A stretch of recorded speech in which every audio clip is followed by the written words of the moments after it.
ang nanay at tatay ko.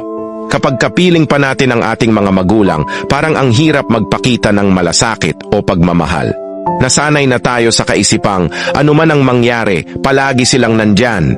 Lagi natin silang nakikita, laging nakakasama. Pero alam mo ba, kapag nag-asawa ka, magbabago ang lahat. Lalo na kung kailangan mong lumayo at magsarili kasama ang iyong pamilya. Habang nasa malayo ka, maraming nagaganap sa kanila na hindi mo na nalalaman. Ang dati mong nasusubaybayan araw-araw, hindi mo na masusuri. Hindi mo na malalaman agad kung maayos ba sila o may iniinda bang sakit. Kapag na-miss mo sila, hindi na ganoon kadali ang yakapin o makausap sila. Habang lumilipas ang oras, araw, buwan at taon, tumatanda sila. Hanggang sa dumating ang araw na tuluyan na silang mawala. Ang bigat, ang sakit. Babaha ang pagsisisi, sana hindi mo sila iniwan. Sana mas dinagdagan mo ang pagdalaw.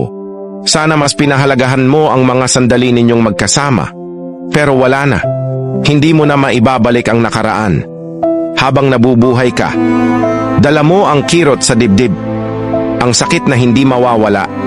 Ang lungkot na hindi matutumbasan ng kahit anong paliwanag. Kung pwede lang, hahatiin mo ang buhay mo para humaba pa ang kanila, kahit panandalian.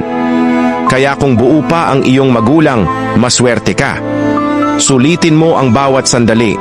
Iparamdam mo ang pagmamahal at malasakit habang may pagkakataon pa, dahil ang sakit ng mawalan ng magulang ay hindi matutumbasan ng kahit ano.